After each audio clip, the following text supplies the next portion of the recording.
Hello दोस्तों, are के mix entertainment channel पर आपका स्वागत है। दोस्तों, आज इस वीडियो में मैं आपको ओणम त्यौहार के बारे में पूरी जानकारी दूंगा। यह कब मनाया जाता है, क्यों मनाया जाता है, इस साल यह कब है, इससे जुड़ी सारी छोटी बड़ी जानकारी मैं आपको इस वीडियो में देने वाला हूं। मगर दोस्तों, आगे बढ़ने से पहले यदि आप मेरे चैनल पर नए हैं तो सब्सक्राइब बटन को दबाकर मेरे चैनल को सब्सक्राइब करें और न्यू नोटिफिकेशंस के लिए बेल आइकन पर क्लिक करें ताकि आपको ऐसी ही वीडियोस टाइम टू टाइम और सबसे पहले मिल सके।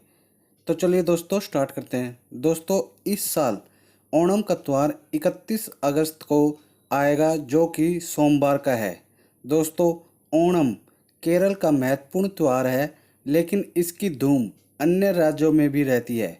इस त्यौहार की सबसे बड़ी विशेषता यह है कि इस दिन लोग मंदिरों आदि में पूजा अर्चना नहीं करते, बल्कि घर में ही पूजा करते हैं। इस पर्व के संदर्भ में यह कहा जाता है कि केरल में महाबली नाम का एक असुर राजा था, जिसके आदर में लोग ओणम का पर्व मनाते हैं। लोग इसे फसल और उपज के लिए भी मनाते हैं। ओणम 10 दिन के लिए मनाया जाता है। इस दौरान सर्प नौका दौड़ के साथ कथकली नृत्य और गाना भी होता है। श्रावण के महीने में ऐसे तो भारत के हर भाग में हरियाली चारों ओर दिखाई पड़ती है, किंतु केरल में इस महीने में मौसम बहुत ही सुहाना हो जाता है। फसल पकने की खुशी में लोगों के मन में एक नई उमंग, नई आशा और नया विश्वास जागृत होता है।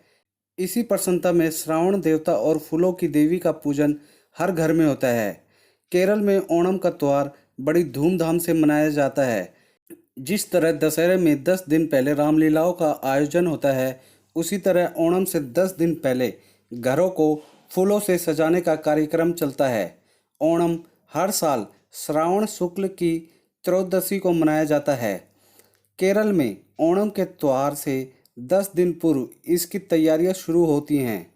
हर घर में एक फूल गृह बनाया जाता है और कमरे को साफ करके इसमें गोलाकार रूप में फूल सजाए जाते हैं। इस त्यौहार के पहले 8 दिन फूलों की सजावट का कार्यक्रम चलता है। 9वें दिन हर घर में भगवान विष्णु की मूर्ति बनाई जाती है, उनकी पूजा की जाती है तथा परिवार की महिलाएं इसके इर्द गिर्द नाचती हुई तालियां बजाती हैं। रात को गणेश जी और श्रावण देवता की मूर्ति बनाई जाती है। बच्चे वामन अवतार के पूजन के गीत गाते हैं। मूर्तियों के सामने मंगल दीप जलाए जाते हैं। पूजा अर्चना के बाद मूर्ति विसर्जन किया जाता है। भोजन को कदली के पत्तों में परोसा जाता है। इसके अलावा पचड़ी पचड़ी कालम, ओलम, दाव, घी, सांभर ये सब भी बनाया जाता है। पापड़ और केले के चिप्स बनाए जाते हैं। दूध की खीर का तो विशेष भोजन महत्व है। दरअसल ये सभी पाक व्यंजन नींबूदारी ब्राह्मणों की पाक कला की श्रेष्ठता को दर्शाते हैं तथा उनकी संस्कृति के विस्तार में अहम भूमिका निभाते हैं। कहते हैं कि केरल में 18 प्रकार के दुग्ध पकवान बनते हैं। इनमें कई प्रकार की दालें जैसे मूंग व चना के आटे का प्रयोग भी विभिन्न व्यंजनों में किया जाता है। दोस्तों, केरल में मनाया जाने वाला यह त्यौहार हस्त नक्षत्र से शुरू होकर श्रावण नक्षत्र तक चलता है। 10 दिवसीय इस त्यौहार पर लोग घर के आंगन में महाबली की मिट्टी की बनी त्रिकोणात्मक मूर्ति पर अलग अलग फूलों से चित्र बनाते हैं। प्रथम दिन फूलों से गोलाकार वर्त बनाई जाती है। 10वें दिन तक उसके 10वें गुने तक गोलाकार में फूलों के वर्त रचे जाते हैं। ऐसी मान्यता है कि तिरुवोणम के तीसरे दिन महाबली पाताल लोक लौट जाते हैं। जितनी भी कलाकृतियाँ बनाई जाती हैं वे महाबली के चले जाने के बाद हटाई जाती हैं। यह त्यौहार केरल वासियों के साथ पुरानी परंपरा के रूप में जुड़ा हुआ है। ओणम वास्तविक रूप में फसल काटने का त्यौहार है, जिसकी व्यापक मान्यता है। कहा जाता है कि जब परशुराम जी ने सारी पृथ्वी को क्षत्रियों से जीतकर ब्राह्मणों को दान कर दी थी, तब उनके पास रहने के लिए कोई भी स्थान नहीं रहा। तब उन्होंने सह्याद्री पर्वत की गुफा में बैठकर जल देवता वरुण की तपस्या की। वरुण देवता ने तपस्या से खुश होकर परशुराम जी को दर्शन दिए और कहा कि तुम अपना फरसा समुंदर में फेंको।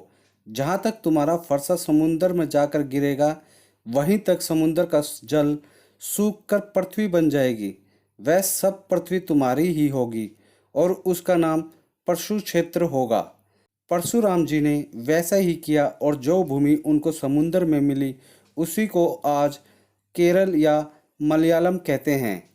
परशुराम जी ने समुद्र से भूमि प्राप्त करके वहां पर एक विष्णु भगवान का मंदिर बनवाया था। वही मंदिर अब भी तिरुक्करर अप्पण के नाम से प्रसिद्ध है। जिस दिन परशुराम जी ने मंदिर में मूर्ति स्थापित की थी उस दिन श्रावण शुक्ल की त्रयोदशी थी, इसलिए उस दिन ओणम का त्यौहार मनाया जाता है। इस पर्व की लोकप्रियता काफ़ी ज़्यादा है। यही कारण है कि केरल सरकार ओणम को एक पर्यटक त्यौहार के रूप में मनाती है। इस दौरान केरल की सांस्कृतिक धरोहर देखते ही बनती है। ओणम के अवसर पर समूचा केरल नाव स्पर्धा, नृत्य, संगीत, महाभोज आदि कार्यक्रमों से जीवंत हो उठता है। यह त्यौहार केरल वासियों के जीवन के सौंदर्य को सहर्ष अंगीकार करने का प्रतीक है। यह त्यौहार भारत के सबसे रंगारंग त्योहारों में से एक है। तो दोस्तों, उम्मीद करता हूँ मैंने आपको इस वीडियो में ओणम से रिलेटेड सारी जानकारी दे दी होगी। दोस्तों, अगर आपको वीडियो अच्छी लगी तो इसे लाइक करें, अपने सारे फ्रेंड्स रिलेटिव में इसे शेयर करें ताकि उनको भी ओणम त्यौहार के बारे में जानकारी मिल सके।